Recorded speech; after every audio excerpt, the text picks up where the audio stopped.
यो सबै यो यो लिमिटेसनको बिचमा काम कसरी गर्ने भनेर 35वटा सेक्टर छानेर हाम्रो मिसनको नामै हामीले प्रोजेक्ट गभर्नमेन्ट भनेर बनायौँ एउटा।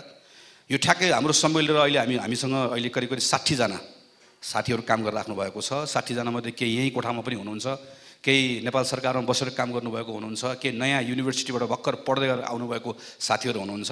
हामीले अहिले मङ्सिरमा चुनाव हुन्छ।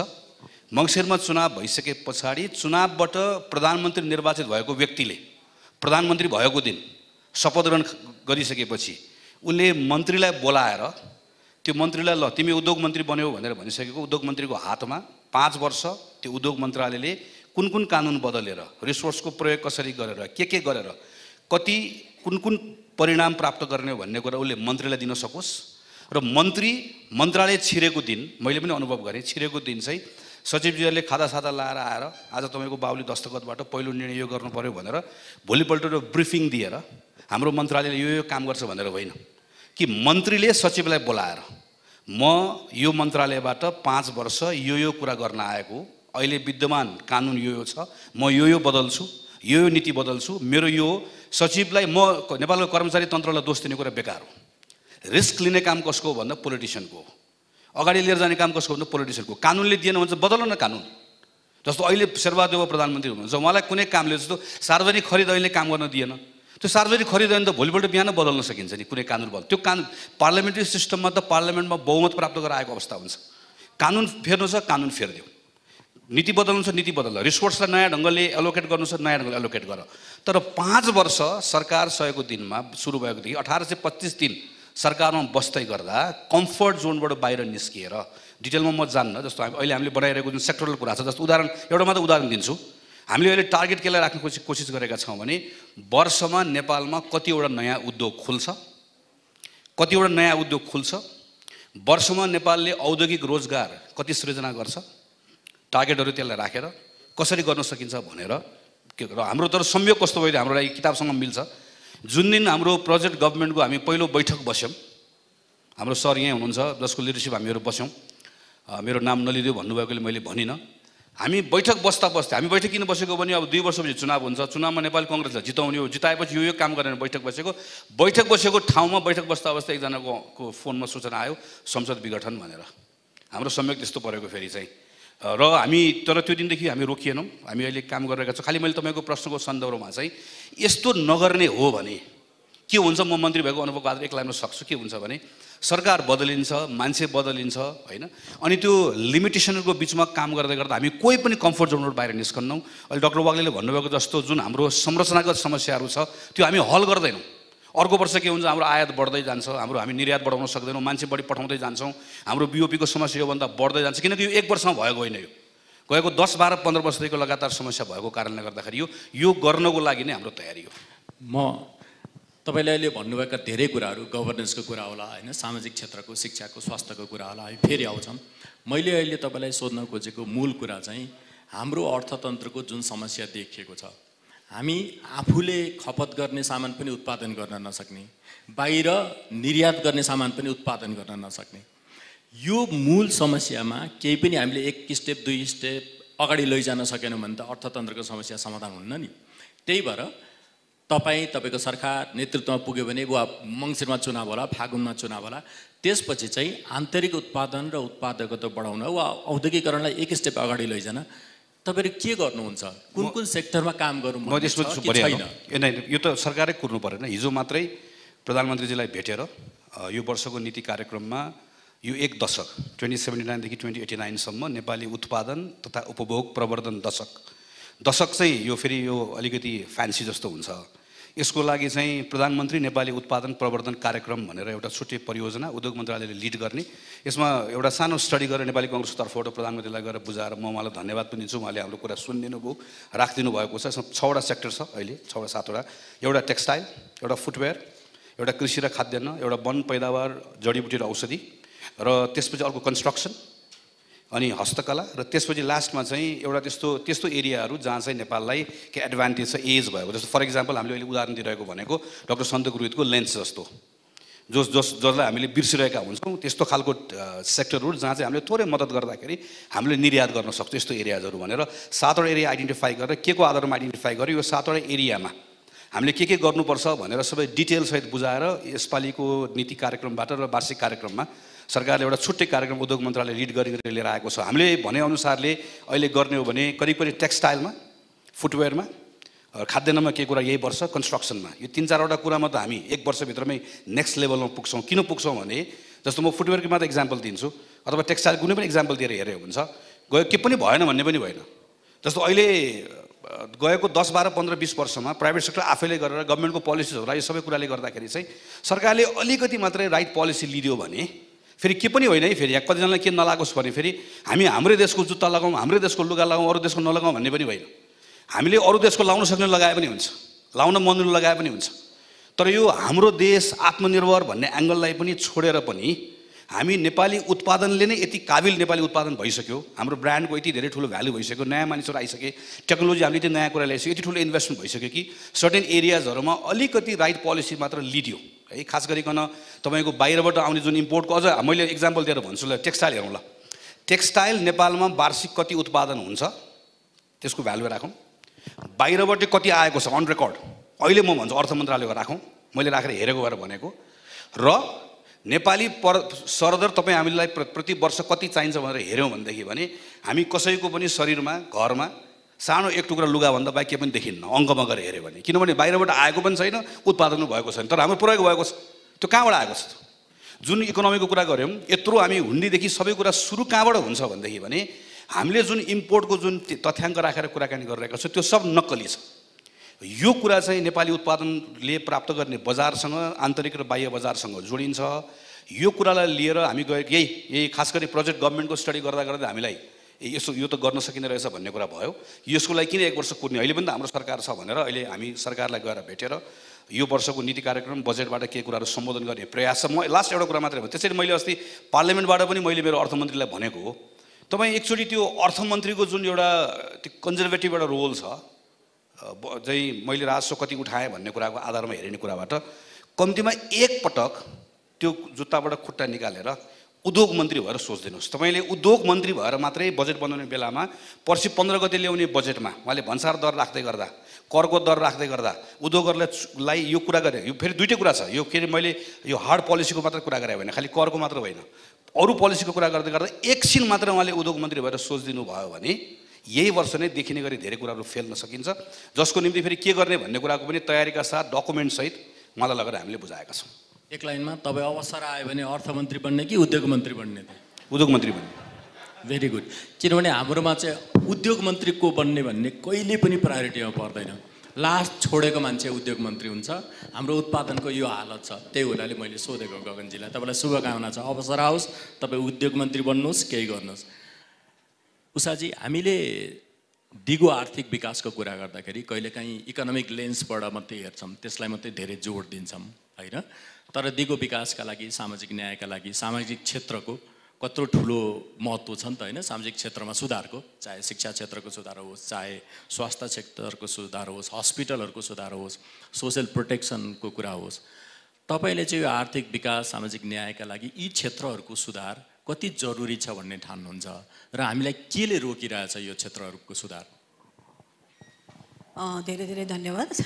सबभन्दा पहिला त यो अतिरिक्त अवसरको पब्लिस भएको खण्डमा डाक्टर वाग्ले, उहाँको होल टिम, अहिले मलाई थाहा छ धेरै धेरै नै त्यसमा संलग्न हुनुहुन्छ, सबैजनालाई धेरै धेरै बधाई छ। र यो अतिरिक्त अवसर शब्दले हामीलाई धेरै कुराहरू दिइरहेछ। अहिले मलाई सामाजिक लेन्सले अहिलेको एनालिसिसको कुराहरू गर्नुभयो र यो अतिरिक्त अवसर अघि पनि अब हाम्रो माननीय गगनज्यूले अघि पनि उहाँहरूले कुरा गर्नुभयो होइन। यो मलाई के लाग्छ भने यो मेरो सरकार भनेर जुन हामी कन्जर्भेटिभ हुन्छ नि त्यो चाहिँ साह्रै ठुलो घातक अप्रोच हो। हामीले मेरो सरकार जुन काम गर्न थाल्छौँ त्यो काम गर्ने क्रममा चाहिँ हामी साह्रै धेरै छोटो अवधिको लागि सोच्छौँ, लामो अवधिको लागि सोच्दैन रहेछौँ कि यो एउटा सिस्टमको कुराहरू। अघि मैले त्यो अतिरिक्त अवसरमै पढेको, हामी कहाँ नभएको के हो भने सबै कुरा छ, सिस्टम छैन कि त्यो सिस्टम मिसिङ छ। System is working all the time. जोसुकै मान्छे आए पनि हामीले किन 5 वर्षको कामको सोच्ने? हामीले सोच्ने त जनताको लागि हो। सरकार आइसकेपछि त जनताको सरकार हुन्छ नि त। त्यो नेपाली कांग्रेस, नेकपा एमाले, ओली, शेरबहादुर देउबा भन्ने त हो, ठिक छ, त्यो त हामीले अब एउटा सिस्टम हो, पोलिटिकल सिस्टमबाट आएको कुरा हो। तर जनताको लागि हो। जनताको लागि हुने प्लानिङ चाहिँ 5 वर्षको लागि भयो भने कहिले पनि दिगो विकास हुँदैन। त्यो दिगो किसिमले सोच्ने हो, दिगो विकासको लागि सोच्ने हो, दिगो किसिमले लाने हो भने एकदमै जनतालाई अगाडि राखेर सोच्नुपर्ने हुन्छ। र त्यो अगाडि राख्दाखेरि हामीले 5 इयर्समा म यो अचिभ गर्छु भने यति धेरै अपेक्षा लिएर गयो भने त्यो हुँदैन पनि। र हामीसँग यो अहिलेको जुन किताब निक्लेको छ, अतिरिक्त अवसरहरू, जहिले पनि अनरियलाइज्ड अपर्च्युनिटिजहरू बाँकी हुन्छ र हामीले कहिले पनि कम्प्लिट गर्न सक्दैनौँ हैन। सो हामीले के गर्नुपर्ने हुन्छ भने शिक्षा, स्वास्थ्य र क्षेत्र, मैले मेरो एकजना साथी, साउथ अफ्रिकन साथी ल्याएर भन्दै थियो, उनीहरूको एउटा युनिभर्सिटीको गेट अगाडि नै लेखेको छ, नेसनलाई बर्बाद गर्नलाई हामीलाई केही पनि चाहिँदैन, शिक्षाको सिस्टमलाई प्यारालाइज गरिदिए पुग्छ। र हामी कहाँ शिक्षाको सिस्टम प्यारालाइज छ भन्ने कुरा हामी सबैले अनुभव गरिसकेका छौँ। कारणहरू विभिन्न छन् त्यसका। सरकार पनि कारण छ र जनता पनि कारण छन्, हामी पनि कारण छौँ, व्यवसाय पनि कारण छ, विभिन्न कारणहरू छ। त्यसको डिबेटेबल रिजन्सहरू थुप्रो छ जसमा हामी सेपरेटली जानुपर्ने हुन्छ होला। शिक्षा चाहिँ अगाडि बढ्नुभन्दा 4 स्टेप पछाडि जान्छ, फेरि अगाडि बढे जस्तो हुन्छ, पछाडि गएको हुन्छ। अब प्लानिङको कुरा गर्नुहुन्छ भने हामीसँग संविधानले पनि शिक्षालाई एकदमै आफ्नो एकदमै राइटको रूपमा हामीले प्रयोग गरेका छौँ हैन। बेसिक राइट्सकै रूपमा आउँछ शिक्षा, स्वास्थ्य, सोशल प्रोटेक्सनका कुरा अघि हाम्रो सरले गर्नुभयो। So these are all our basic rights. तर हामीले अचिभमेन्टको क्रममा हेऱ्यौँ भने हाम्रो प्लानिङमा, मैले अब प्लानिङ कमिसनमा बसेर काम गर्दाखेरि मैले नि पनि आफूलाई धेरै ब्लेम किन गर्छु भने यति राम्रा पोलिसिजहरू बनायौँ हामीले, यति कुराहरू, तर हाम्रो टाइम केमा भयो भने खालि त्यो कागज पत्री बनाउनमै काम गयो। एक्सनमा चाहिँ गएन के। एक्सनमा जानुपर्ने ठाउँमा चाहिँ एक्सन चाहिँ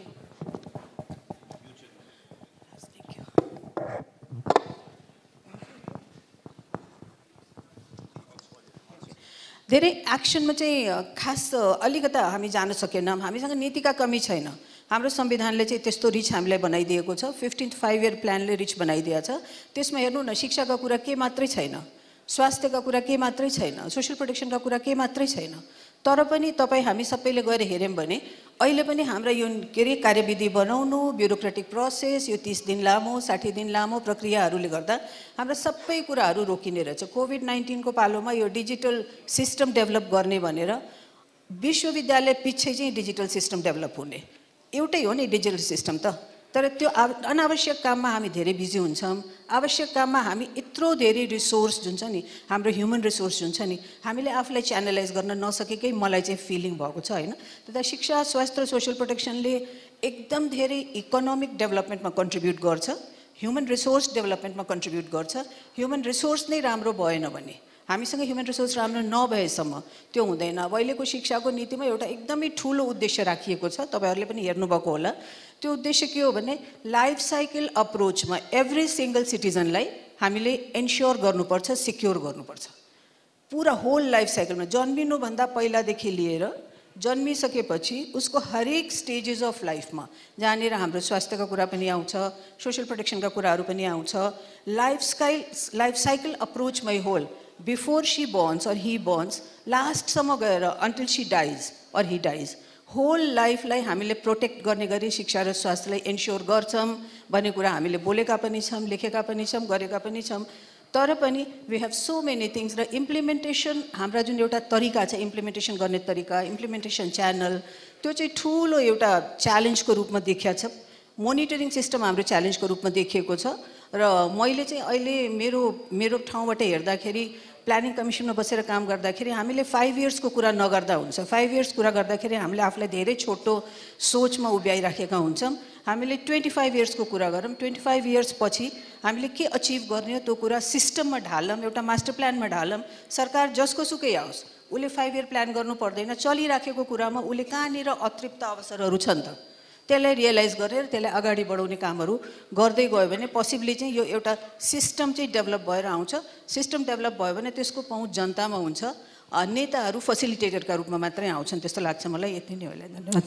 हस् स्वर्णिमजी, हामीले जस्तो गगनजीले भन्नुभयो होइन, कैयन पोलिसी रिफर्महरू गर्ने, म्यानुफ्याक्चरिङ सेक्टरको कुरा होस् वा गभर्नेन्सको कुरा होस्, शिक्षा स्वास्थ्यमा सुधारको कुरा होस्, उषाजीले पनि भन्नुभयो हाम्रो सिस्टम त छ तर इम्प्लिमेन्ट हुन्न भनेर।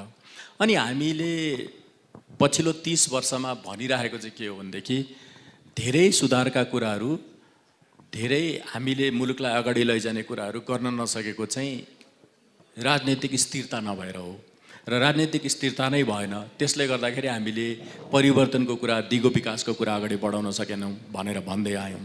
र 74 सालमा एमाले र माओवादी मिलेर गठबन्धन बनेपछि जनतामा जाँदाखेरि उनीहरूले पनि त्यही भने, विकास र स्थिरताको नारा दिएर दुईटा पार्टीहरू गए, मानिसहरूले त्यसलाई विश्वास गरे र मत दिए र झन्डै 2 तिहाईको सरकार बन्यो। तर 2 तिहाईको सरकार बनेर आइसकेपछि पनि वास्तवमा अहिले हामीले गरिरहेका परिवर्तनका कुराहरू, दिगो विकासका कुराहरू चाहिँ त्यो अनुकूलतालाई प्रयोग गर्न सकिएको देखिएन। तपाईले नै भन्नुहुन्छ हैन, झन्डै जुद्ध शमशेर पछाडि प्राप्त अनुकूलतालाई पनि ओली सरकारले प्रयोग गर्न सकेन भनेर। त्यसले गर्दाखेरि चाहिँ मान्छेलाई जतिसुकै बहुमतको सरकार आए पनि, स्थिर सरकार आए पनि वास्तवमा परिवर्तन नहुने रहेछ है। नेपालमा राजनीतिक पार्टीहरू, राजनीतिक दलका नेताहरूको त्यो क्षमता छैन रहेछ भन्ने भान पर्न थाल्यो। तपाईले हेर्दाखेरि ओली सरकारले त्यो अनुकूलतालाई किन अवसरमा बदल्न सकेन, किन काम गर्न सकेन र त्योबाट के शिक्षा लिने हो आउने सरकारहरूले? धन्यवाद। केपी ओलीको सरकार आएपछि मैले 6 महिनामा तपाईँकै सेतो पार्टीमा लेखाएर रहेछु ओलीको ओइलाएको अनुकूलता भनेर। तर त्यो गाली गर्ने हिसाबले होइन, मेरो त्यो स्वभाव पनि होइन, शैली पनि छैन, तर ब्यालेन्स्ड किसिमले कहाँ चाहिँ पोजिटिभ कुराहरू हुन थालेको जस्तो देखिन्छ, कहाँ चाहिँ अलि डिभिएसन हुन थाल्यो है भनेर 5 वटा मुद्दा उठाएको रहेछु मैले। एउटा अलिकति यो राजनीति अलि अनुदार र असहिष्णु बनेको हो कि त्यो 2 तिहाईको प्रचण्ड बहुमतको बलमा अलिकति दम्भी, अलिकति अहङ्कार र त्यो पोलिटीमा पनि रिफ्लेक्ट हुन थालेको हो कि भन्ने थियो। अर्को अलिकति तयारी भएर आएको छ कि भन्ने एउटा अनुमान थियो। जस्तो तपाईँहरूलाई याद छ कि छैन, डिसेम्बर महिनामा चुनाव भयो, सरकार आउन फेब्रुअरीसम्म कुर्नु परेको थियो। त्यो 2-3 महिनामा पछि गएर चाहिँ उप प्रधानमन्त्री हुनुभएका ईश्वर पोखरेल, अर्थमन्त्री हुनुभएका युवराज खतिवडाको सुनिराखेका थियौँ। उहाँहरूले अब विद्यालय क्षेत्रमा ठुलो उथलपुथल हुँदैछ भनेर भन्नुभयो, ओहो ठुलै तयारी भयो होला भन्ने भयो। युवराज खतिवडाले पनि सबैजना सजग भएर बसे हुन्छ भन्नुभएको थियो, ठुलै तयारी भए रहेछ भन्ने भयो। पछि त्यो 5-6 महिना हेरेपछि चाहिँ के निष्कर्षमा पुग्यो भने ठुला विचार, नीतिगत प्रस्थान, अलिकति क्रमभङ्गतामा तयारी नपुगेको हो कि जस्तो भन्ने आभास भएको थियो।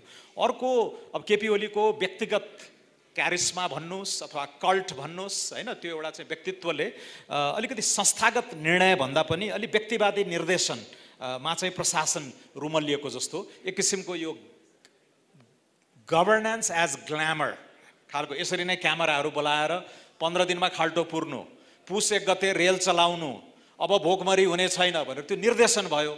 तर यी सबै कुरालाई त एउटा पद्धति सिस्टमले ग्रहण गरेर, अघि उषाजीले पनि भन्नुभयो होइन, त्यो खालको सिस्टमबाट जानुपर्नेमा त्यहाँ देखियो। अर्को लगानीमा संशय, अलिकति थर्काउने तर्साउने खालका कुराहरू आउँदाखेरि उद्यममा अलिकति निराशा जस्तो, लगानीमा अलिकति संशय जस्तो, र परराष्ट्र मामिलामा पनि अलिकति सन्तुलन गुम्न लाग्या हो कि भन्ने खालको आभास पाएको थियो। यो 6 महिनामा मैले चाहिँ यो लेखेको थिएँ तपाईँकै अनलाइन पत्रिकामा। अलिक चाँडै आलोचना गरिएछ कि जस्तो लागेको थियो, तर 3.5 वर्षपछि रेट्रोस्पेक्टिभ रूपले हेर्दाखेरि यिनै कुराहरूमा त्यो सुरुमा देखिएका छिद्रहरू चाहिँ अलिकति पछि एउटा क्लिभेजको रूपमा अलि फराकिलो हुँदै गएको पनि हामीले पायौँ।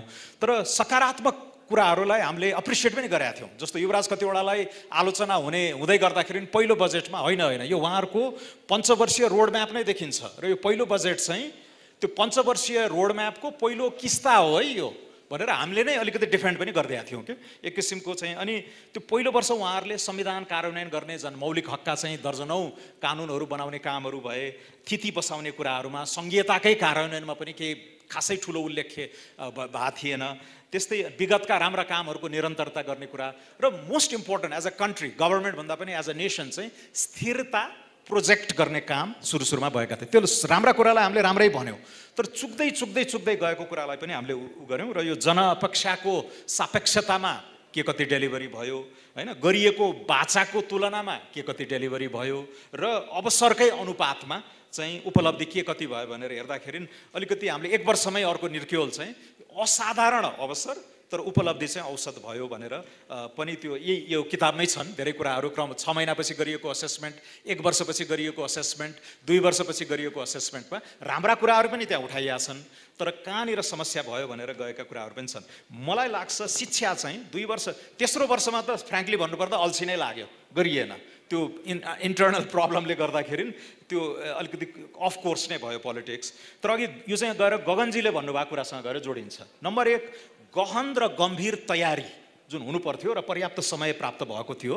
अघि उषाजीले पनि भन्नुभयो कागजमा भएको छन् 15औं आवधिक योजना इज क्वाइट एम्बिसियस हैन, तर त्यो सेक्टोरल एजुकेसनमा के गर्ने, म्यानुफ्याक्चरिङमा के गर्ने हैन, हेल्थमा के गर्ने, न्युट्रिसनमा के गर्ने जस्ता कुराहरूमा त्यो तयारी भएर रहन्छ। इभन आइडियाकै तहमा पनि त्यो उहाँले अघि भन्नुभयो गगनजीले, हामीले त्योबाट सिकेका छौँ पाठ र 60 जनाको टिम 35 वटा सब सेक्टरमा विगत 2 वर्षदेखि नै तयारी गरिराखेका छौँ भनेर भन्नुभयो। त्यो एज अ नेसन हामीले सिकेको कुरा भयो, ताकि डे 1 मा चाहिँ यो मैले गगनजीलाई भने जस्तो पनि लाग्छ मलाई। म बेलायतमा विद्यार्थी हुँदाखेरि लेबर पार्टीले 19 वर्ष हुन थालिसकेको थियो, टोरी पार्टी चाहिँ सत्तामा बसेको। अब यो अपदस्थ हुन्छ भन्ने लगभग आम विश्वास पनि थियो। एउटा क्यारिस्मेटिक यङ लिडर टोनी ब्लेयरको रूपमा उदय भएपछि उनीहरूले सबै तयारी गरेर रहेछ। 2-3 वर्ष आएको 24 घण्टामा सेन्ट्रल ब्याङ्क 400 पुरानो चाहिँ मौद्रिक निकाय संस्था ब्याङ्क अफ इङ्ल्यान्ड उनीहरूको राष्ट्र बैङ्क 24 घण्टामा उसलाई स्वायत्तता दियो कि। हामी कहाँ भए के हुन्थ्यो, सरकार आएपछि बिस्तारै अब क्याबिनेट बनाउने 2-3 महिना लगाइदिने, त्यहाँबाट पूर्व सचिव खोज्न थाल्नु पर्यो, पूर्व मुख्य सचिव उनको कार्यदलमा चाहिँ टिम बनाउनु पर्यो, त्यो रिपोर्ट लेखेर त्यो प्रस्तुत गर्दैमा कार्यपत्र प्रस्तुत गरुन्जेलमा 6 महिना गइसक्या हुन्छ। नेपाल जस्तो अधैर्य मुलुकमा 6 महिनासम्ममा त तपाईँको पोलिटिकल क्यापिटल इरोड भइसक्या हुन्छ। त्यसैले अहिले गगनजीले जुन इङ्गित गर्नुभयो त्यो तयारीको कुरा, त्यो सायद पहिला हामीले देखेनौँ, त्यो गहन र गम्भीर तयारीको प्रब्लम भयो। अर्को अलिकति टिमको यो जुन फराकिलो टिम चाहिन्छ यसमा हैन, आफ्नो अर्काको कसको भन्ने नहेरिकन मेरिटका आधारमा संलग्न गर्नुपर्ने कुरा भयो। तेस्रो चाहिँ कोर्स करेक्सनको अपरिहार्यता जुन देखिँदै गर्दा पनि त्यो इगोले होला, अहङ्कारले होला, करेक्सनतिर पनि हामी गएनौँ। अब यसलाई अलिकति अङ्ग्रेजीमा बुझ्न सकिने भाषामा मैले चाहिँ अलि इन्सुलर भयो, अन्तर्मुखी एकल काटे प्रवृत्तिको पनि भयो, इनर्सिया पनि देखियो, किनभने व्यक्तिगत निर्देशन छ तर त्यसलाई सिस्टमले बोकेन हैन, संस्थागत शैथिल्य भनिएको छ इनर्सियाको हिसाबले। तेस्रो चाहिँ यो ब्युरोक्रेसी मोबिलाइजेसन गर्ने हकमा, किन उनले पनि ओन गर्नु पर्यो नि तपाईँले फोकेका कुराहरू। तेस्रो चाहिँ प्रतिपक्ष होस्, अन्तर्राष्ट्रिय समुदाय होस्, नागरिक समाज होस्, निजी क्षेत्र होस्, सब माथि धावा बोलियो कि त्यो इन्डिग्नेसन हैन, त्यसलाई असङ्गत प्रलाप भनेर मैले चाहिँ किताबमा त्यो पढाए पनि छ। भनेपछि इन्सुल्यारिटी, इनर्सिया र इन्डिग्नेसन, यो तीनटै कारणले चाहिँ अलिकति काम गर्न डेलिभरीमा चाहिँ त्यो ब्रेक लागेको जस्तो मलाई लाग्छ। अब यी कुराहरूबाट हामीले सिक्नुपर्छ। यस्तै अवसर पाएको अब आउँदो सरकारले यी कुराहरूबाट हामीले चाहिँ जोगिनुपर्छ भन्नु पर्ला। अब अलिकति तपाईँले स्थिरताको कुरा गर्नुभयो, म त्यसैमा टुङ्ग्याएँ। अर्को दुईटा मेजर लेसन मलाई लाग्छ, यो शासकीय स्थिरता भन्दा पनि शासकीय स्थिरता त म त भीमसेन थापाले 30 वर्ष चलाए, जङ्गबहादुरले 30 वर्ष चलाए, चन्द्र शमशेरले 30 वर्ष चलाए, जुद्ध शमशेरले 15 वर्ष चलाए, पञ्चायतमा पनि 2टा राजाले 30 वर्ष चलाए। शासकीय स्थिरता त गजब थियो नि, त्यो होइन रहेछ नि त। लगानी भित्र्याउने, रिस्क टेकिङ, भेन्चरको लागि इन्सेन्टिभ स्ट्रक्चर इकोनोमीमा बनाएछन् कि छैनन्, आफ्नै कुर्सी मात्रै जोगाउने स्थिरताले त केही दिँदो रहन्छ। भनेपछि नीतिगत सुनिश्चितता त्यो चाहिँ हुनु पर्यो। यो चाहिँ फेरि उषाजीले भनेको कुरासँग गएर जोडिन्छ। सरकारको 3 वर्ष 5 वर्ष नहेरौँ, एउटा लङ टर्म हराइजन हेरौँ भन्यो भने त्यो भयो। अर्को नेता विशेषको ओज, नेता विशेषको करिश्मा भन्दा पनि आखिरत अन्ततः पद्धति र प्रणालीमै सुधार नगरिकन डेलिभरी चाहिँ हुँदो रहेछ भन्ने कुरा त्यो हामीले निरन्तर देखिराखेकै छौँ। गगनजी, यो अवसरको सदुपयोग गर्न नसक्नेमा चाहिँ नेपाली काङ्ग्रेसलाई पनि ठुलो अब्जस छ होइन। 48 सालमा त्यत्रो पहिलो जनआन्दोलन पछाडि सबै मानिसले पनि आशा गरेका थिए होइन, पञ्चायत जस्तो बेथिति बस्दैन, थिति बस्छ र सुधार हुन्छ भनेर। तर के देखियो भनेदेखि, र त्यो प्याटर्न निरन्तर देखिन्छ अहिले 74 सालसम्म आउँदाखेरि। 3 वर्षभित्रै पार्टीभित्र आन्तरिक कलह सुरु भयो, 3.5 वर्षमा सरकार ढलिहाल्यो होइन। अगाडि 3 वर्षमा केही रिफर्मका कामहरू, महत्त्वपूर्ण रिफर्मका कामहरू भए। वास्तवमा अहिले हामीले जति छ राम्रो गरिराखेको, एउटा उदार अर्थव्यवस्थाले गरिराखेको राम्रो कामको जग त्यतिखेर बसेको। तर सरकार ढल्यो, 56 सालमा फेरि बहुमतको सरकार बन्यो, त्यहाँ पनि राजनीतिक किचोलो पार्टीभित्रै सुरु भयो। 3 जना प्रधानमन्त्री बन्नुभयो काङ्ग्रेसकै, कृष्णप्रसाद कोइराला, कृष्णप्रसाद भट्टराई, गिरिजाप्रसाद कोइराला र शेरबहादुर देउबा। त्यो 56 सालको बहुमतको सरकारले पनि एउटा दिगो विकासको आधारशिला तयार गरेन। बरु त्यो आन्तरिक किचोलेले र माओवादी युद्ध पनि थियो, त्यसले राजाले टेक ओभर गर्ने एउटा आधारशिला खडा गर्यो। माओवादी सरकारमा आयो 62-63 पछि, त्यही देखियो। ओली सरकारको हामीले कुरा गरिहाल्यौँ। भनेपछि के देखिन्छ भनेदेखि राजनीतिक दलहरूले 48 सालदेखि 74 सालसम्मको अहिलेसम्मको हेऱ्यो भने सत्तामा जाने बित्तिकै आन्तरिक शक्ति सङ्घर्ष यति प्रखर भएर आउँछ, त्यो म्यानेज गर्न नै सबैभन्दा ठुलो एनर्जी जान्छ। र अघि स्वर्णिमजीले भन्नुभएको नीतिगत सुनिश्चितताको कुरा, रिफर्मको कुरा सिस्टममा छ, कागजमा छ, तर त्यसलाई इम्प्लिमेन्ट गर्ने कुरा उषाजीले भन्नुभएको कुरा, त्यसमा क्षमता, दक्षता वा इनर्जी, एउटा कल्पनाशीलता पार्टीहरूले कहिले पनि लगाउन सकेको देखिएन। र दलहरूभित्र नेताहरूको क्षमता, दक्षताको, एनर्जीको पनि कुरा आयो। तपाईँले फर्केर हेर्दाखेरि 30 वर्षमा जुन प्याटर्न छ, यो प्याटर्न चाहिँ अब हामी ब्रेक गरेर नयाँ एउटा गतिशीलताका साथ सरकारमा जान्छौँ, पार्टीभित्रको शक्ति सङ्घर्ष पनि व्यवस्थित गर्छौँ र त्यसलाई एउटा प्रेडिक्टेबल बनाउँछौँ भन्ने आधार के हो? कि हामी फेरि पछाडि अब भोलि केही गरेर काङ्ग्रेसको वा गठबन्धनको वा केपी ओलीको कसैको बहुमत आयो भने त्यसपछि पनि त्यही छिना झपटीमा गएर मुलुकले अवसर गुमाउने हो कि हामी यसबाट डिपार्चर लिन सक्छौँ भन्ने आश गर्न सकिन्छ? 2079 सालको मङ्सिर वा फागुनमा हुने निर्वाचनबाट नेपाली कङ्ग्रेस पार्टीले बहुमत प्राप्त गर्छ र 5 वर्ष सरकार चलाउने जिम्मेवारी प्राप्त गर्छ। यसलाई मानेर मैले पछाडि फर्केर हेरेर त्यसो सिक्ने कुरा भनेको के हो भने, बहुमत त प्राप्त गर्छ तर 48 सालको जस्तो दुर्घटनामा पार्दैन भन्ने कुराको ग्यारेन्टी के? मैले कसरी आश्वस्त पार्ने? बहुमत त प्राप्त गर्छ तर 56 सालमा जस्तो फेरि 5-5 महिनामा प्रधानमन्त्री बदल्दैन, 6-6 महिनामा प्रधानमन्त्री बदल्दैन भन्ने कुरा आश्वस्त कसरी पार्ने? मैले पार्टीको महामन्त्री भएर दिनुपर्ने दोस्रो उत्तर यो हुन्छ। तर यो सँगसँगै तेस्रो प्रश्न पनि आयो। अब बहुमत त प्राप्त गर्छ होइन, अहिले जुन डाक्टर वाग्लेको पुस्तकमा लेख्नु भएको छ, अभूतपूर्व अवसर प्राप्त गर्छ। जुद्ध शमशेरको पालामा जस्तो प्राप्त गरेको, चन्द्र शमशेरको पालामा प्राप्त गरेको जस्तो अवसर खेर फाल्यो भने जस्तै डाक्टर वाग्ले त त्यो बेलामा हामीसँग एउटै टिममै रहन्छौँ, उहाँले त नलेख्नु होला। अर्कोले पनि यहाँ तल आउनुभएको कसैले चाहिँ त्यो बेलामा चाहिँ नेपाली कङ्ग्रेसले अतिरिक्त अवसर भनेर अर्कोले पुस्तक लेख्ने, फेरि त्यो बेलामा सेतो पार्टी छँदैछ लेख्ने अवस्था आउने कुरा रहने भयो। किनकि हामी त कहाँसम्म मात्र सोचिरहनु भयौँ भने एउटा सरकार 5 वर्ष चलाउने जिम्मा पाउने, दोस्रो तपाईँले उठाएको प्रश्न, त्यो 5 वर्ष चलाउने जिम्मा पाएको बेलामा चाहिँ कम्तीमा चाहिँ ठुलो दुर्घटना नहोस्, त्यो स्थिरताको लाभको कुरा आयो। स्थिरताको लाभमा पनि अब मेरो अहिलेको कुरासँग यो कुरा जोडिन्छ। एउटा मिसन हो 5 वर्ष सरकारमा किन बस्ने, पर्सि नेपाली कङ्ग्रेस 2079मा सरकारमा किन पुग्ने, के को लागि पुग्ने? बिपी कोइरालाले 2015 सालमा राम्रो गर्नुभएको थियो, 2048 सालमा हामीले केही रिफर्महरू गरेका थियौँ, त्यो कुराको जस खोज्ने पार्टीको एउटा कुरा होला। तर पार्टी त 5 वर्षको के गर्नको लागि पुग्ने भन्ने कुरा हुनु पर्दैन। अब यहाँनिर म यो कुरामा छोटकरीमा राख्छु। उहाँले भन्नुभयो एउटा गहन र गहकिलो तयारी, एउटा टिम, दुईवटा कुरा भयो। अर्को नीतिको कुरा आयो। मेरो नीतिको कुरामा अलिकति फरक त होइन, मेरो मैले हेरेको मलाई के लाग्छ, जहिले हामी नीति भनेर भन्छौँ, नीति हाम्रो ठिकै हो तर कार्यान्वयन भएन भनेर भन्छौँ नि। मेरो चाहिँ कहाँनिरबाट क्वेसन के कुरामा रहन्छ भने, कार्यान्वयन हुन नसक्ने वा कार्यान्वयन गर्न नसक्ने यदि हामीले कुनै कुरा बनायो भने त्यसलाई कसरी राम्रो भनेर भन्ने त। जस्तो प्रत्येक नेपाली केटाकेटीलाई दक्षिण एसियाको भारतसँगै तुलना गरेर हेर्ने, भारतसँगको तुलना गर्न सकिने गर्ने उत्कृष्ट शिक्षा, विद्यालय शिक्षा दिइने नीति लिइनेछ। It's very good policy. तर हाउ? अघि भनेको जस्तै ल अहिले सरकारले नीति के लिने भयो? आयात प्रतिस्थापन गरिनेछ, व्यापार घाटा घटाइनेछ। कसरी? त्यो गर्ने कुराको सन्दर्भमा त हाम्रो समस्या के हो? आजको हाम्रो समस्या के हो?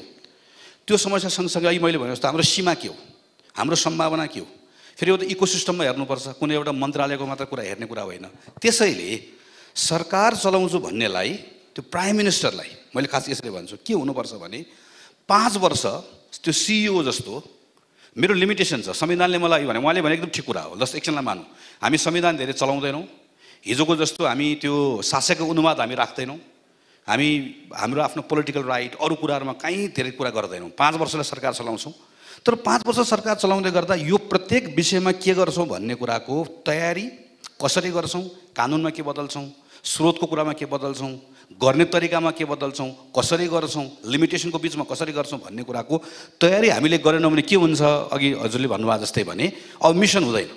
मिसन नभइसकेपछि सरकारमा बस्ने मान्छेको जम्मा एउटा कुरा हुन्छ, आफू कसरी जोगिने भन्ने हुन्छ, अर्कोको कुरा के हुन्छ, कसरी बदल्ने भन्ने हुन्छ, र सिङ्गो पार्टी पनि त्यो मिसनसँग जोडिँदैन। त्यस कारणले गर्दा अहिले हामीले एउटा कोसिस गर्ने एउटा हामी सिकेको कुरा हो। हामी 2079 मा सरकारमा आउँछौँ। हामी यो पटकको निर्वाचनको बेलामा जनताको बिचमा जाँदै गर्दा घोषणापत्र लिएर जान्नौँ, 5 इयर्सको प्रोग्राम लिएर जान्छौँ, यो गर्छौँ, यो गर्छौँ, यो गर्छौँ, यसरी गर्छौँ, सबै कुरा लिएर जान्छौँ। जनताले पत्याउनु भयो त्यो जिम्मेवारी लिएर जान्छौँ। हामी कहाँबाट सुरु गर्छौँ भन्ने कुरा छ भने नेपाल सरकारमा कस्तो हुँदो रहेछ भने कुनै पनि प्रधानमन्त्री आइसकेपछि कुनै सचिवलाई दुःख दिनु पर्यो उसलाई कहाँ ल्याउने भन्दा मन्त्री परिषदको कार्यालय ल्याउने। प्रधानमन्त्री कार्यालय ल्याउने सचिव भनेको दुःख दिने सचिव। अहिले जो हुनुहुन्छ, अहिले प्रधानमन्त्री कार्यालयको सचिव भेट्न जानुभयो भने सबैजना दुःखी भएर बसिराख्नु भएको हुन्छ। त्यो प्रधानमन्त्री कार्यालय भनेको त सबैभन्दा तगडा हुनु पऱ्यो नि त। त्यो प्रधानमन्त्रीको जुन सचिव छ, सचिवालयको टिम छ, मन्त्रालयको सचिव त के हो र, मन्त्रालयको सचिव त त्यहाँ मैले भने मन्त्री एउटा डिपार्टमेन्टको प्रमुख हो, एजुकेसन डिपार्टमेन्ट। प्रधानमन्त्रीको टार्गेट छ, म यो गर्छु, यो गर्छु, यो गर्छु। Is very clear, he or she is very clear के गर्नु खोजेको भनेर, अनि त्यसलाई एक्जिक्युट गर्ने कुरा हो नि। तर त्यो प्राइम मिनिस्टरको अफिसदेखि हामीले हेऱ्यौँ भने के गर्नको लागि आएको भन्ने थाहा नभएको हुनाले गर्दा म आउनु चाहिँ आएको हो, तर गर्न चाहिँ के गर्न आएको भन्ने कुरा थाहा नहुँदै गर्दाखेरि के हुन्छ भने अहिले हामीले हेऱ्यौँ भने हामी त्यसपछि बरालिन्छौँ, बहकिन्छौँ, त्यसले गर्दा हाम्रो अवसरहरू खेर फाल्ने अवस्था हुन्छ। त्यसैले म टुङ्ग्याउने बेलामा 2टा लाइन, एउटा पोलिटिकल फ्रन्टमा हामी पार्टीको हाम्रो पुस्ताको साथीहरू कम्तीमा के गर्ने चाहेका छौँ भने हामी हाम्रो आफ्नो मतदातालाई वा कन्स्टिट्युएन्टलाई के कुरामा आश्वस्त पार्न चाहन्छौँ, केही एभिडेन्समा टेकेर भने 5 वर्ष हामीले मौका पाउँदाखेरि हामी 48 को आफ्नै गल्तीबाट सिक्छौँ, 56 को आफ्नो गल्तीबाट सिक्छौँ, 74 को नेकपाको गल्तीबाट सिक्छौँ र स्वीकार्छौँ मात्र होइन, सच्याउँछौँ। 1, 2, 5 वर्ष हिजो के गर्यौँ भनेर होइन, 5 वर्ष, इट्स 5 इयर्स।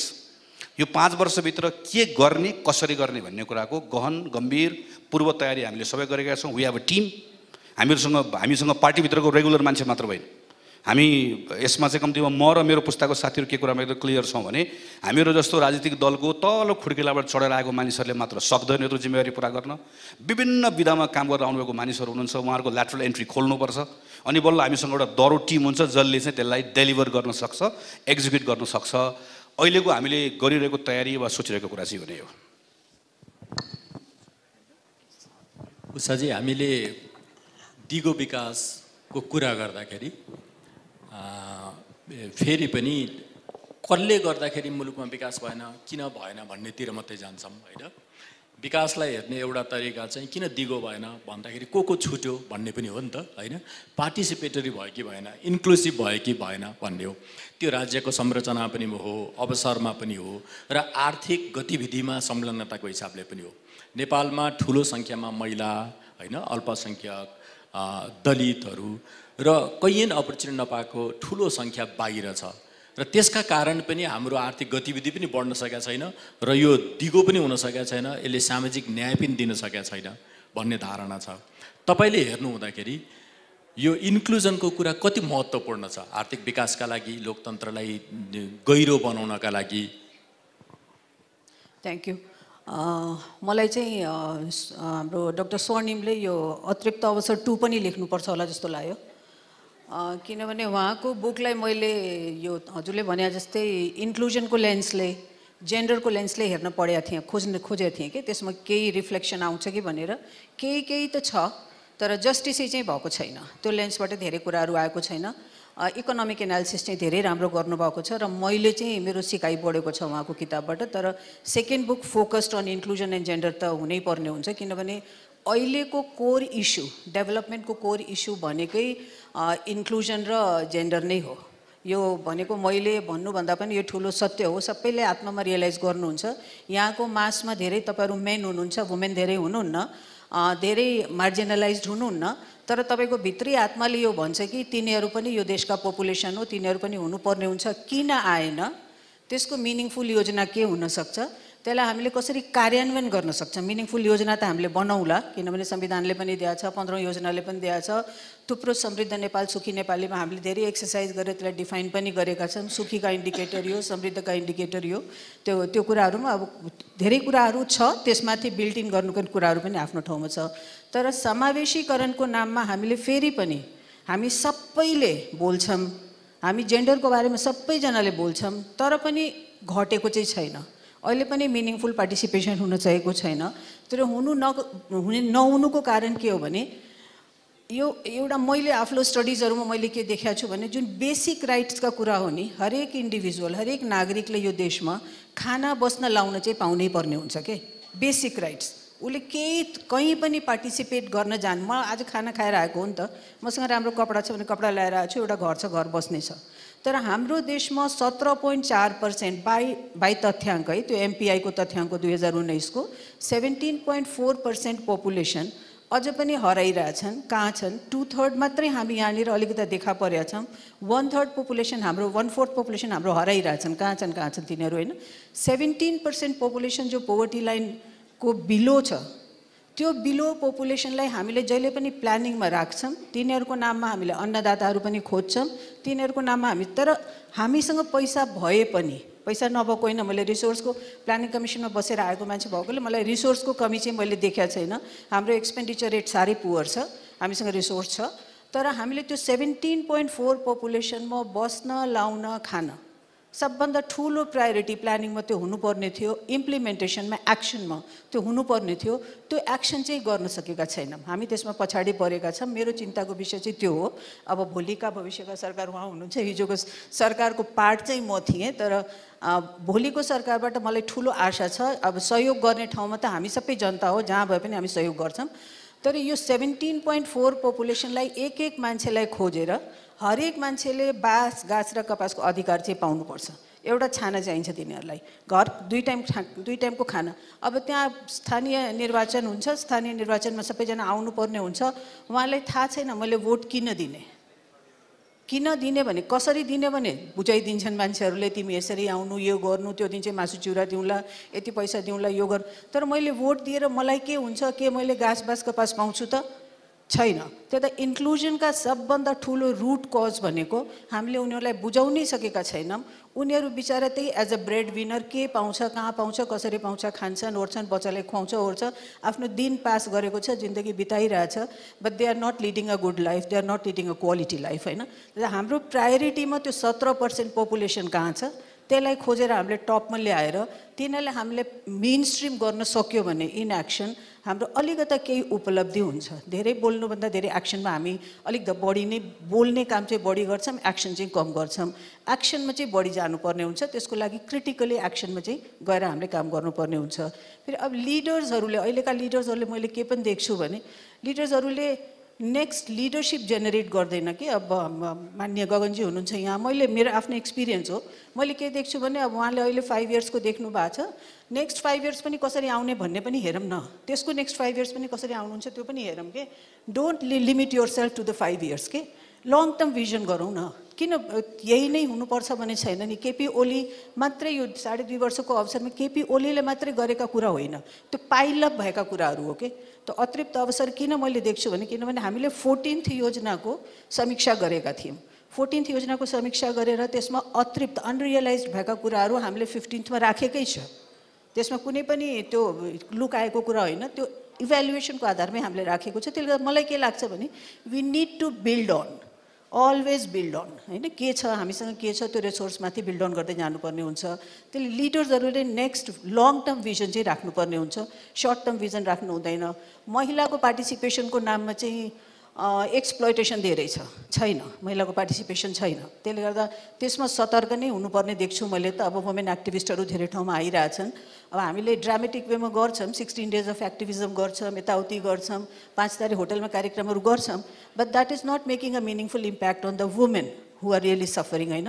त्यसले गर्दा हामीले अलिकति डिफरेन्टली सोच्ने टाइम यही हो। हामी सबै अवेर भइसकेका छौँ, बुझिसकेका छौँ, कागजले गर्दैन रहेछ, कामले गर्छ। काममा हामीले इन्क्लुजनलाई ल्याउने, काममा हामीले महिलाहरूलाई ल्याउने, महिलाहरू डिसिसन मेकर पनि राम्रै छन्, आफूले राम्रो अनेस्टली काम पनि गर्छन्। अहिलेको जुन मिसिङ लिङ्क छ बेसिकली यो करप्सन प्रमोट हुने, गभर्नेन्स पुवर हुने, यस्तोमा महिलाहरूको रोल चाहिँ धेरै क्रिटिकल पनि छ। सो आई थिङ्क अलिकता हामी क्रिटिकली यो कुराहरूमा हेर्दै गयो भने भविष्य चाहिँ राम्रै देखेको छु मैले, र हामी सबै यतिको अवेयर मास भएपछि त्यो राम्रै हुन्छ जस्तो लाग्छ मलाई। Thank you. हामी झन्डै 1 घन्टा कुरा गरिसकेका छौँ। अब यो अन्तिम राउन्डमा चाहिँ राजनीतिक पार्टीहरूको रिफर्मबारे अलिकति कुरा गरौँ र त्यसैमा अहिलेको पछिल्लो स्थानीय निकायको चुनावमा देखिएका केही ट्रेन्डहरूलाई पनि जोडेर हेरौँ र स्वाभाविक रूपले यसमा मलाई खालि यो डाक्टर उषाले भन्नुभएको यो फेरि गलत बुझाइ के नहोस् भनेर क्लारिफिकेसनै हो। मैले 5 वर्षको सरकारको कुरा गरिरहँदै गर्दा प्रत्येक सेक्टरको हामीले 20 वर्ष हेरेको हो, 20 वर्ष हेरेका छौँ सेक्टरल हिसाबले। तर म 20 वर्षमा नेपाललाई सगरमाथामा पुर्याइदिन्छु भनेर गीत कविता भन्न सजिलो भयो, सिङ्गापुर बनाइदिन्छु, स्विजरल्यान्ड बनाइदिन्छु, पहिला श्रीलङ्का पनि भन्यौँ हामीले। तर कसैले पनि के कुरा भन्नु परेन भने सरकारको कुर्सीमा बस्ने त 5 इयर्स हो नि, 5 वर्ष कसरी गर्ने के गर्ने भन्ने कुरा भन्नु नपर्दाखेरि कि 20 वर्ष पहिलाको गफ गर्दै पुग्यो, मेरो पार्टीले के गरेर आएको, मेरो नेताले के गरेर आउनुभएको भनेर, कि 20 वर्ष पछिको कुरा गर्दै पुग्यो। तर 5 years when you are there, त्यो कुरा नगर्दाखेरिको हाम्रो समस्या हो। एउटा कुरा यो म 1 मिनटमा सकिहाल्छु। दोस्रो कुरा चाहिँ मेरो अहिलेको उहाँकै पुस्तककै बारेमा गरेको कुराको सन्दर्भमा पनि त्यसमै कुनै पोलिटिकल आइडिया चाहिँ के पनि होइन, खालि 5 वर्षको गभर्नेन्स डेलिभरीको कुरा मात्र होइन हो। हामीले 5 इयर्सको हाम्रो आइडिया वा कन्सेप्टलाई हामीले समुन्नति भनेर एउटा कन्सेप्ट समात्यौँ। जस्तो भनौँ एउटा पार्टीले कसैले पनि सरकार चलाउँछ भने 1 वर्षमा मेरो सरकारले यो ठाउँमा पुरा उपलब्धि गर्यो भन्दै गर्दा यो 1 वर्षभित्रमा नेपालमा महिला हिंसाको घटना एकछिनलाई मानौँ, बलात्कारको घटना भनौँ, छुवाछुतको घटना भनौँ वा अर्थपूर्ण समावेशीकरणको बढोत्तरीको कुराहरू गरौँ, यो कुरालाई अलग्गै हेर्ने होइन। 1 वर्षभित्रमा यो कुरा पनि भयो भने त्यो समुन्नति हो, होइन भने चाहिँ त्यो आर्थिक वृद्धि मात्रै हो। समुन्नतिको कन्सेप्टले चाहिँ यसलाई पनि सँगसँगै लिएर जानुपर्छ भन्ने कुरा दोस्रो कुरा। तेस्रो कुरा हामीले केलाई केन्द्रमा राख्ने कोसिस गरेको हो भने यो सरकार भन्दा गर्दा फेरि के अर्थ नलागोस् भने सबै कुरा सरकारले गर्ने हुँदै होइन, सरकारले एकदम थोरै कुरा गर्ने हो, गर्ने नागरिकले नै हो। र प्राइभेट सेक्टर भनेर भनेको चाहिँ विनोद चौधरी मात्र होइन, यो कार्की पार्टी प्यालेस पनि हो, यहाँ आउनुभएको सबै मिडियाको साथी पनि हो, बाहिर पानीपुरी बेच्ने पनि हो। त्यसैले त्यो सरकार भनेर हामीले कार्यक्रम बनाउँदै गर्दा सोच्दै गर्दा वा हामीले अर्थ राजनीतिको कुराकानी गर्दै गर्दाखेरि चाहिँ मूलभूत रूपमा गर्ने त्यो नागरिकले नै हो। त्यो नागरिकलाई गर्ने कुरामा फेसिलिटेट कसरी गर्ने भन्ने हिसाबले हामीले एउटा सोचाइ बनाएको। खालि मैले के कुरा मात्र क्लियर गर्न खोजेको भने मैले 5 इयर्स गभर्मेन्ट भन्दै गर्दाखेरि चाहिँ हामी त्यो छोटो सरकारमा आएपछि के गर्ने भन्ने कुरा भन्दा पनि सरकारमा आएपछि के गर्ने भन्ने कुराको बारेमा म सरकारमा बसेर अनुभव गरेको, सांसद भएर अनुभव गरेको, समितिको सभापति भएर अनुभव गरेको, पार्टीको महामन्त्री भएर अनुभव गरेको, मैले अरू पार्टी कसैले पनि म नेपाली कङ्ग्रेसको मात्र होइन नेकपा एमालेको पनि भन्न सक्छु, माओवादी साथीको भन्न सक्छु, किन संयुक्त सरकारमा काम गरेको हुनाले गर्दा कुनै पनि राजनैतिक दलभित्र सरकारमा कसरी पुग्ने भन्ने कुराको बारेमा सम्पूर्ण तयारीको अवस्था छ। सरकारमा पुगेपछि के गर्ने भन्ने बारेमा करिब 0 तयारी छ। त्यो 0 तयारी नै आजको समस्याको सबभन्दा ठुलो जड हो। योलाई ब्रेक गऱ्यौँ भने सजिलो हुन्छ भन्ने मात्र मेरो चाहिँ तर्क त्यो मात्रै हो। राजनीतिक पार्टीको रिफर्मको कुरा गर्दाखेरि अहिले मुलुक जहाँ छ, हामी जहाँ छौँ त्यहाँबाट अगाडि अलिकति सिग्निफिकेन्ट लिप लिने हो भनेदेखि त्यसको पहिलो शर्त राजनीतिक पार्टीहरूभित्रको सुधार हो भन्ने जबरजस्त धारणाहरू छन्। र त्यो किन पनि सही देखिन्छ भनेदेखि अहिले हामी लोकतन्त्रमा छैनौँ, दलीय तन्त्रमा छौँ।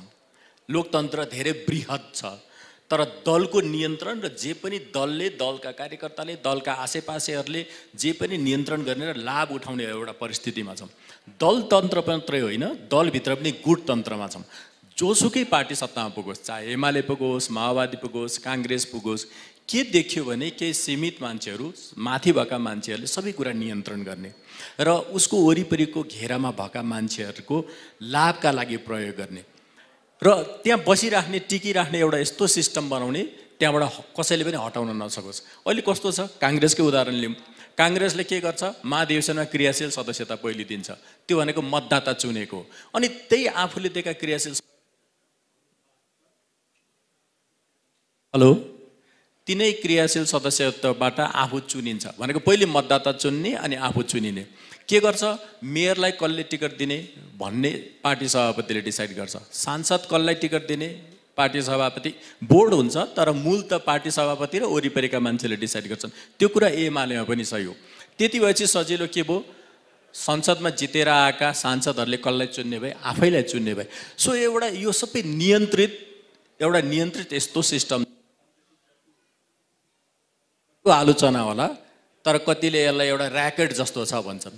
तपाईँले यसलाई नखोलिकन, यसलाई उधार नबनाइकन, बाहिरबाट आउने मान्छेहरूलाई पनि अवसर नदिकन यस्तै सिस्टम चलाएर हामी आर्थिक रिफर्म गर्छौँ, सामाजिक रिफर्म गर्छौँ, अवसरहरूको सदुपयोग गर्छौँ भनेर विश्वास गर्ने ठाउँ छैन नि। अहिले काङ्ग्रेस जस्तो छ त्यसको संरचना, त्यसको चयन प्रक्रिया, नेतृत्व प्रक्रिया, त्यहाँ बाहिरबाट आउन सक्ने मान्छेहरूलाई लगाइएको बन्देज सबै राखेरै काङ्ग्रेसले परिवर्तन गर्न सक्छ मुलुक?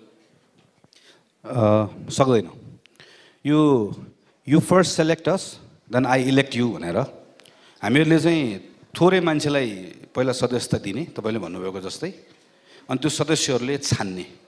नेपालको काङ्ग्रेस पनि, एमाले पनि, माओवादी पनि सबै पार्टीहरू कार्यकर्तामा आधारित, सीमित सदस्यतामा आधारित राजनीतिक पार्टीहरू हुन्। हामी कहिलेकाहीँ नेपाली काङ्ग्रेसको बारेमा यो त मास बेस्ड छ भनेर भन्छौँ, छैन। किनकि यसको सदस्यता प्रणाली के छ, निर्णय कसले गर्छ, कसरी पार्टी निर्णय प्रक्रियामा यसलाई अगाडि बढाउँछ भन्ने कुराले नै कुन पार्टीको चरित्र के छ भन्ने कुरा निर्धारण गर्ने हो।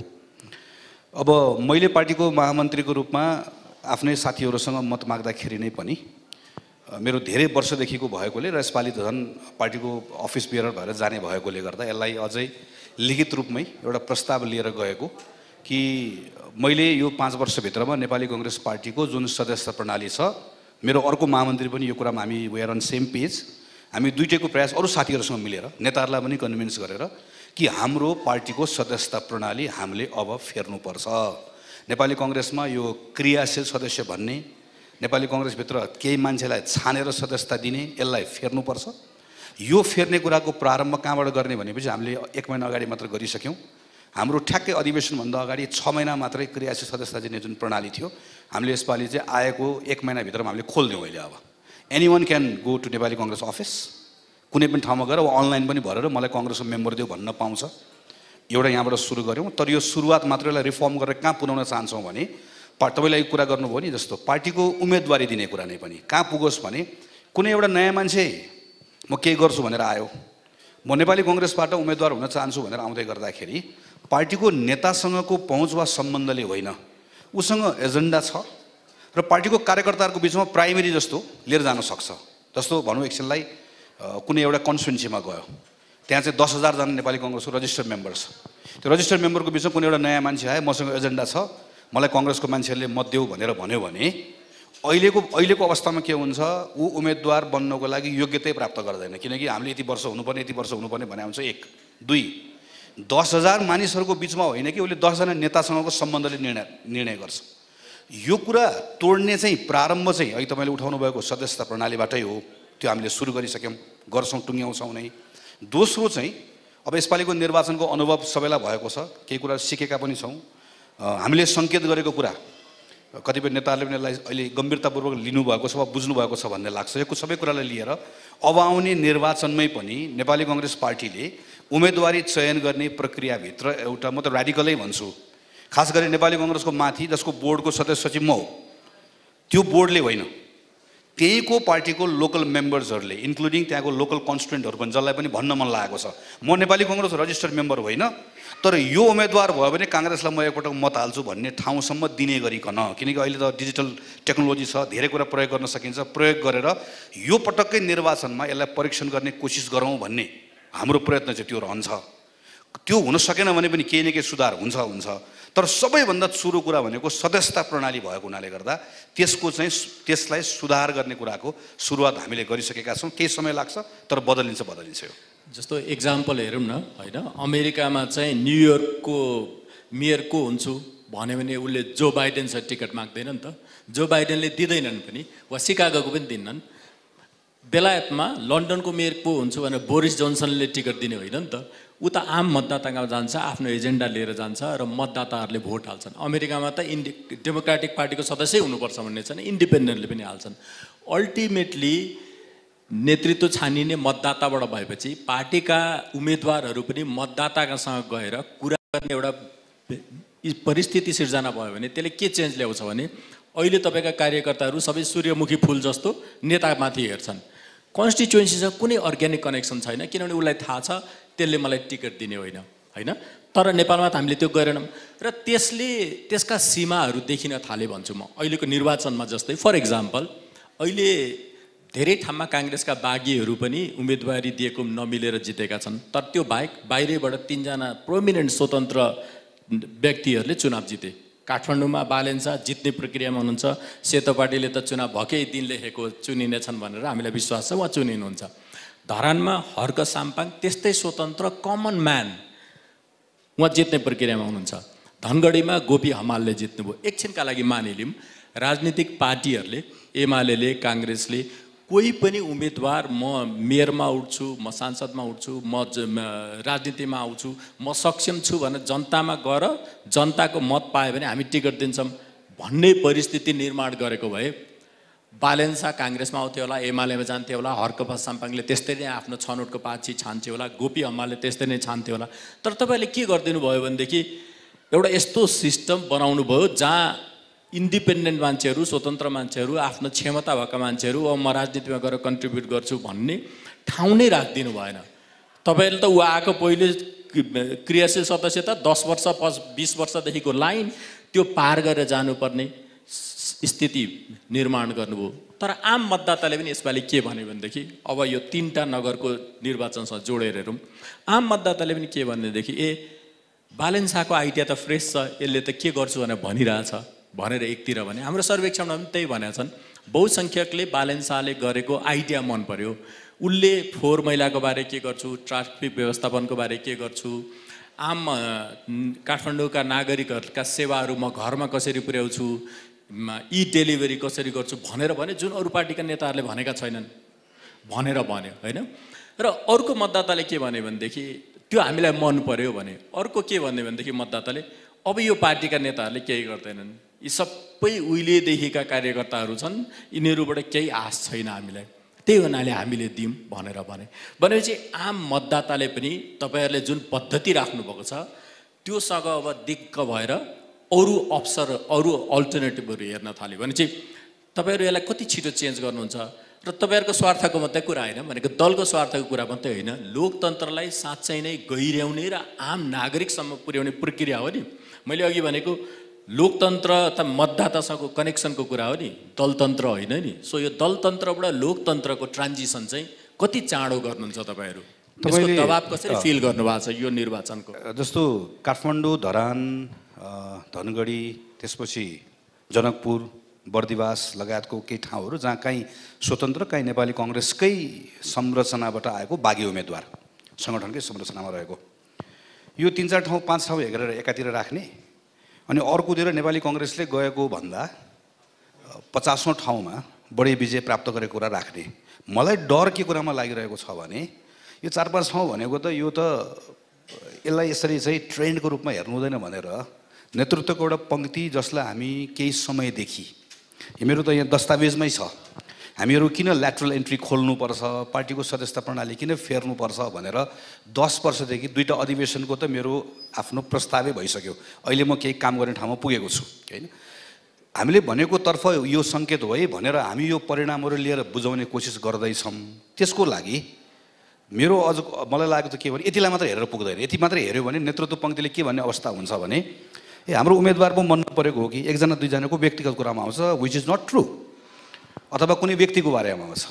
हामीले के हेर्नुपर्छ भने यो पटक नेपाली कङ्ग्रेस पार्टीको तर्फबाट हामीले देशैभरि उम्मेदवारी दिएको, अघिल्लो पटक शानदार ढङ्गले जितेको 50औं ठाउँ हामी निर्वाचन हार्यौँ। किन हार्यौँ? सङ्घमा पनि जितेका छौँ, अघिल्लो पटक जितेको ठाउँ हामी हार्यौँ। किनकि तपाईँले भनेको जस्तो सायद त्यो ठाउँमा तल मतदाताहरूसँग अन्तर्क्रिया गरेर उम्मेदवार चयन गर्ने प्रक्रियामा पुगेको भए अघिल्लो पटकको पर्फर्मेन्सको कारणले गर्दा त्यहाँ एन्टी इन्कम्बेन्सी यति स्ट्रङ थियो, हामीलाई थाहा भइहाल्थ्यो कि हामीले उम्मेदवारी दिनुहुन्न भन्ने कुरा। हामी त्यो डिस्कनेक्ट तलर्सबाट छौँ भन्ने कुराको प्रमाण चाहिँ यो 1-2 सहर होइन, यति मात्रै होइन। देशभरिको निर्वाचन जित्यो भन्ने कुराबाट अलिकति बाहिर आएर गहिरो र गम्भीर ढङ्गले निर्वाचनको यसपालिको सङ्केतहरू के छ भनेर हेऱ्यो भने अरू पार्टीले पनि आफ्नो ठाउँमा ग्रहण गर्ने कुरा आफ्नो होला। म नेपाली कङ्ग्रेसको सदस्य भएर नेपाली कङ्ग्रेस पार्टीले हेर्ने भनेको चाहिँ हाम्रो पार्टीको लागि एउटा विश्वासको मत प्रकट पनि भएको छ, एउटा अवसर पनि छ, तर एउटा केही गम्भीर सङ्केतहरू छ पार्टीकोमा, खास गरिकन तन्नेरी पुस्ताको साथीहरूलाई, तन्नेरी पुस्तामा नवीन सोच भएको मानिसहरूलाई जो पार्टीको तल्लो खुड्किला चढेर आएका होइनन्, दोस्रो तल्लामा पार्टीमा पुग्नुपर्ने छ। अब हामीहरू त जगै खनेर आएको, हामी पहिलेदेखि बसेका छौँ। उसलाई के हो भने तिमीले पहिलो तल्ला चढ्ने अनुभव बाहिर कतै गरिसकेका छौ भने तिमी सिधै दोस्रो तल्लामा झ्यालबाट पनि आउन सक्छौ है, तिमीसँग क्षमता छ भन्ने कुरा बनाउन सक्यौँ भने हाम्रो घर सबैको लागि वेलकमिङ हुन्छ। ढापडु झाल ढोका लगाएर ढोकामा बसेर एउटा लट्ठी लिएर पहिला यसो हेरेर यहाँ 4 तारिक कहिलेदेखिको भन्दै सोध्दै गयो भनेदेखि भने हामी आउने बन्द हुन्छ। स्वर्णिमजी पनि छेड्न पाउनुहुन्न हैन, टिकटका लागि तपाईँले त्यस्तो गर्नुभयो भने। त्यसैले अहिलेको जुन कोलाबोरेसनको कुराहरू आयो, यो सङ्केत चाहिँ राजनीतिक दलले जति, म नेपाली कङ्ग्रेसकै भन्छु, हामी कति खुला हुन्छौँ, कति उदार हुन्छौँ, कति नयाँ मान्छेले जो कति बाहिर काम गरेका मान्छे आउँछ, अरू क्षेत्रमा विधामा काम गरेर अनुभव प्राप्त गरेका मानिसहरू भित्र लिएर आउँछौँ र भित्र बसेको मानिसहरूले त्यो असुरक्षित महसुस गर्ने एउटा बेला थियो। एउटा बेला के हो भने नेपालको पार्टीलाई बेलायतको पार्टीसँग हामीले तुलना गर्ने कुरा, बेलायतमा संसदले पार्टी जन्माएको, हामीले संसद जन्माएको नेपालको पार्टीले, न हामी अमेरिकासँग तुलना गर्न मिल्ला। तर यत्रो लामो समय राजनीतिक सङ्घर्ष गरेर नियमित अवस्थामा आइसकेपछि पनि अब पार्टी हिजोको जस्तै रेजिमेन्टेड, हिजोको जस्तै सदस्यता, यति वर्षको सदस्यता भनेर अहिले पनि चलाउने हो भने किन नेपालको पार्टीलाई विश्वास गर्ने भन्ने प्रश्न त आउँछ नि त। अब मतदाताहरूसँग त आफ्नो छनौट त सबैसँग छ नि, कार्यकर्तासँग पो छैन। मतदाता त जहाँ पनि जान पाउँछ नि। कार्यकर्ताले अन्तर्घात गर्यो भन्छौँ हामी, मतदाताले अन्तर्घात हो र? मतदाताको त मन बदलिन्छ नि। हो यो सङ्केत चाहिँ म लगायत मेरो पुस्ताको साथीहरूले पार्टीभित्र मजाले बुझेका छौँ। अगाडिदेखि नै यो सङ्केत के पच्चावहरू बुझेकोले रिफर्मको कोसिस पनि गरिरहेको, तर मैले यसलाई सकारात्मक टोनमा टुङ्ग्याउँछु। हिजो हामीले मात्र भनिरहेको, केटाहरूले मात्र भनिरहेका हुन् कि भन्ने लागेको थियो।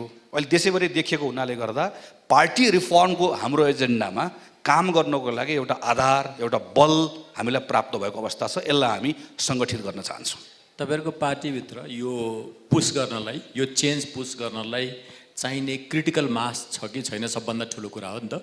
महाधिवेशन अस्ति सकिएको छ, त्यसलाई पुस गर्ने, डिमान्ड गर्ने र नेतृत्व तहमा, निर्णय तहमा बसेका सभापतिलाई, अरू नेताहरूलाई अब चाहिँ हामी यो खुला गर्नुपर्छ भनेर दबाब दिने, निर्णयमा पुर्याउन सक्ने क्रिटिकल मास छ त काङ्ग्रेसमा आज? यस्तो छ, नेपाली कङ्ग्रेस पार्टीको सन्दर्भमा चाहिँ पार्टीभित्रको मैले थुप्रै चेन्जेसहरू हेर्दाखेरि के देखेको छु भने पार्टीको समर्थक शुभेच्छुक, पार्टीलाई प्रभावित गर्ने, पार्टीको नियमित सङ्गठनको संरचनाभन्दा बाहिर रहेको समूहले त्यो बल ताकत दियो भने पार्टीभित्र धेरै जसो त्यो कुराहरूको बदलाव आएको मेरो अनुभव छ। गएको वर्षमा काम गरेको म बाहिर रहेको समूहसँग मेरो अपिल के कुरामा छ भने हामी जहिले पनि सिम्टमको बारेमा कुरा गर्छौँ, हामी कजमै जान्नौँ। अहिले पनि यो फलानु असल फलानु खराब, हामी त्यो व्यक्तिभन्दा माथि, असल र खराबभन्दा माथि जाँदै जाँदैनौँ। अघि नै पनि जो सिस्टमको कुरा आयो तपाईँले ठिक उठाउनु भएको छ। नेपालको राजनीतिक दलको सरकारमा पुगेपछिको गभर्नेन्सको समस्या कहाँबाट सुरु हुन्छ भने सुरु हुन्छ पार्टीको मेम्बरसिपबाट। पार्टीको मेम्बरसिप खुला गरिदियो, उम्मेदवार नयाँ आउँछ, उम्मेदवारको त्यो कोही मान्छे उम्मेदवार किन हुने, ओरिएन्टेसन के को लागि, किन हो भन्ने कुरा फरक हुन्छ। त्यो सबै कुराले सरकार कसले बनाउने कुरा फरक बनाउँछ, त्यसले डेलिभरी गर्ने कुरा कहाँ फरक हुन्छ।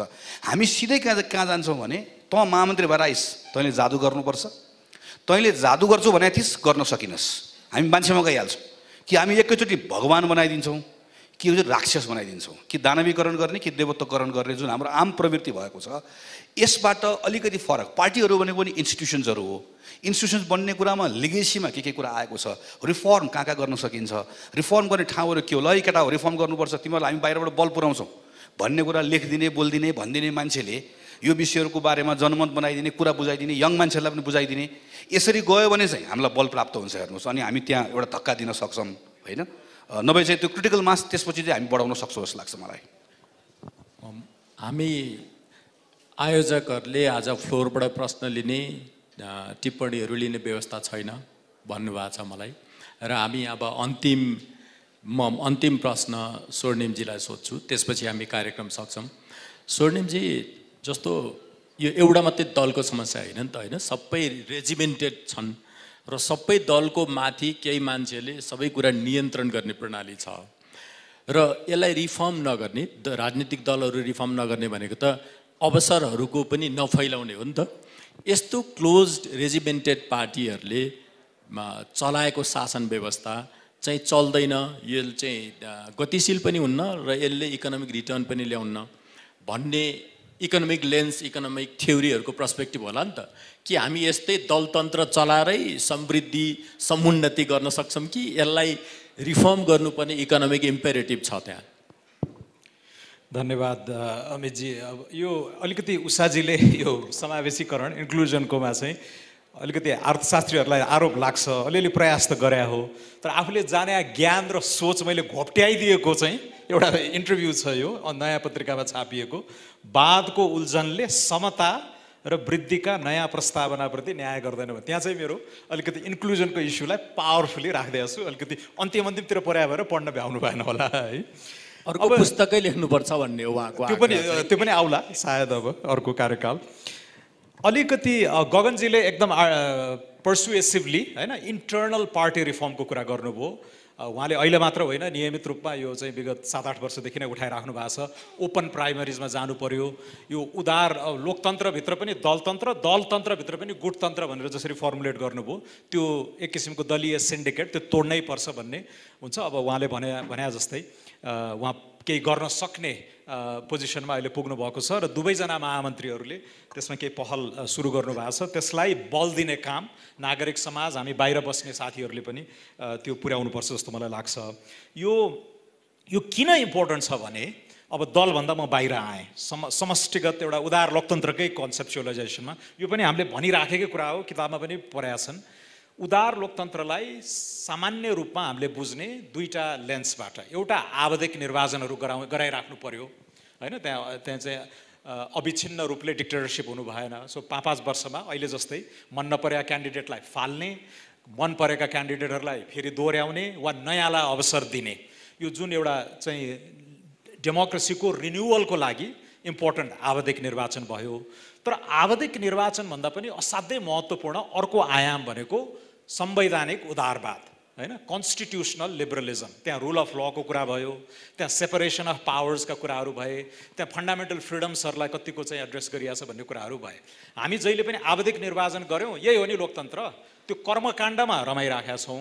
र योभन्दा यो अतिरिक्त अवसरमा पनि यो कुरा पावरफुल्ली आछ। त्यो 6 महिनामै गरेको टिप्पणीमा पनि त्यो संवैधानिक उदारवादका कुराहरूमा चाहिँ अलिकति धावा बोलिन थाल्यो है भन्ने हिसाबले चाहिँ लेखिया छ। त्यो चाहिँ अब अहिले आएर यो सबै पार्टीमा लागू हुने मलाई चिन्ता। त्यो सेपरेसन अफ पावर्समा पनि अहिले हाम्रो के भयो त, बिस्तारै पोलिटिकल क्याप्चरतिर गयौँ हामी। दलभित्रको समस्या उहाँले भनिसक्नुभयो। अझ अहिले चाहिँ टिकटकै किनबेचको कुरा जुन पेचिलो रूपमा आछ पार्टीहरूमा होइन, त्यसलाई पनि सल्भ गर्ने, माथिबाट डिसेन्ट्रलाइज गरियो, तर त्यो डिसेन्ट्रलाइज्ड अथोरिटीलाई पनि अब्युज गरियो होइन। अब यो त तुरुन्तै यसलाई त निमोटिहाल्नुपर्छ, नभए समग्र हाम्रो लोकतन्त्रको हेल्थमा जान्छ।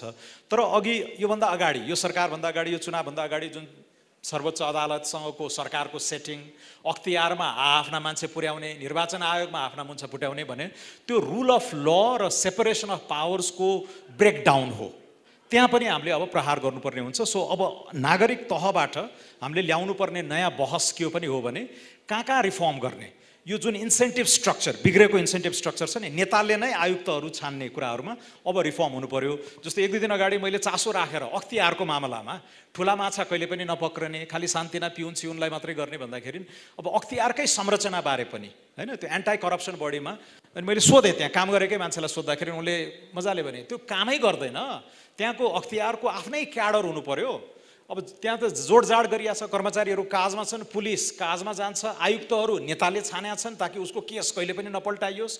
त्यो इन्सेन्टिभ स्ट्रक्चर, उत्प्रेरणाको संरचना इकोनोमीमा पनि त्यही हो, पोलिटिक्समा पनि त्यही हो, सामाजिक वञ्चितीकरणका विषयहरूमा पनि त्यही हो भनेपछि त्यो अलिकति सैद्धान्तिक हिसाबले नै हामीले अप्रोच गऱ्यौँ भने त्यो इन्सेन्टिभ स्ट्रक्चरलाई सुझाउनेतिर जाँदाखेरि कहीँ फन्डामेन्टल ब्रेक भएका च्यानलहरूलाई हामीले अब यसलाई यो सम्बोधन गर्नुपर्छ। त्यसले समग्र रिफर्म, हेल्दी लोकतन्त्रको रिफर्मको लागि त्यो संवैधानिक उदारवाद र आवधिक निर्वाचनमा पनि समस्याहरू छन्। चुनावहरू महँगो भयो, अन्य विकल्पहरूबारे बहसहरू चल्दै गर्ला, तर यी अन्य खण्डमा पनि हामीले चाहिँ वर्कआउट गर्नुपर्छ। यो किन महत्त्वपूर्ण छ भने सबै नीतिको मूल नीति राजनीति, राजनीति सङ्लो नभइकन अब धेरै कुराहरू उद्योगमा, सेवा क्षेत्रमा हैन, अब रेमिटेन्सकै पनि रिफर्महरू, नयाँ अब अहिले गिग, यहाँ धेरै आइटीका साथीहरू मैले देखिरहेको छु, हामीले नयाँ डलर कमाउने नयाँ एक्सपोर्ट सेक्टरहरू के भन्दै गर्दाखेरि अहिले अफिसियल स्ट्याटिस्टिक्समा रेकर्ड नभएको 25-30 हजार चाहिँ स्वस्फूर्त रूपले आफ्नै घरको कोठामा बसेर हैन सफ्टवेयर एक्सपोर्टहरू गरिरहेको, जुन हाम्रो नेसनल अकाउन्टले क्याप्चरै गरेको छैन।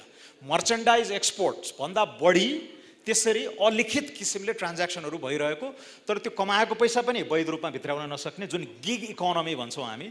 अब यहाँ मैले साथीहरू देखाए हुनाले मैले यो गरिहालेँ। त्यो नयाँ आधार हो, नयाँ स्रोत हो हाम्रो लागि। हो, पर्यटनमा नयाँ फड्को मार्ने भन्ने कुरा छन्। अब त्यही 12 लाख टाउको गनेर दिनमा जाबो $44 खर्च गर्ने 13 दिन बस्ने पर्यटकको मोडलबाट हामी कहीँ जाँदैनौँ। त्यसमा गुणात्मक फड्को ल्याउनु पर्यो। रेमिटेन्समा अर्को हाम्रो डेमोग्राफिक कम्पोजिसनले, बाह्य मागले गर्दा त्यसमा अलिकति सिफ्ट आउँछ, डलरको स्रोत त्यो हुने भयो। अहिले गगनजीले भन्नुभयो सम्भावनाका क्षेत्रहरूलाई पहिला डोमेस्टिक मार्केटमै प्रतिस्पर्धी बनाऊ अनि धेरैले निर्यात पनि गर्न सक्ने भए हैन।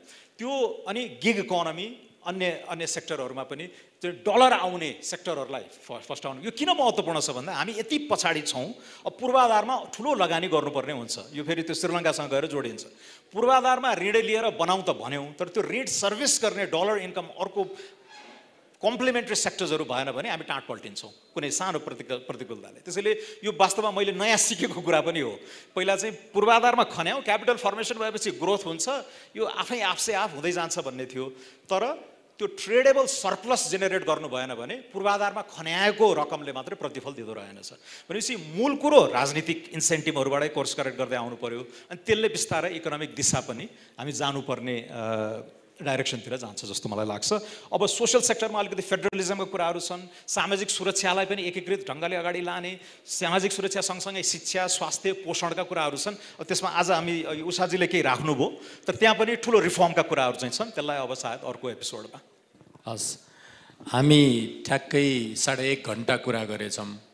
अलिकति लामो भयो, तर विषयहरू फेरि 1.5 घन्टामा छिमलिने, त्यसलाई गहिरोसँग संवाद गर्ने सम्भावना नै रहन्न होइन। यति महत्त्वपूर्ण विषयहरू छन्, यति झेलिएका चुनौतीहरू छन् हाम्रा सामु। तर पनि तपाईँहरू धैर्यतापूर्वक बसिदिनु भयो, सुनिदिनु भयो। तपाईँहरू सबैलाई धेरै धेरै धन्यवाद।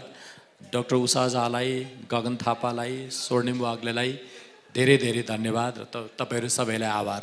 हस्त।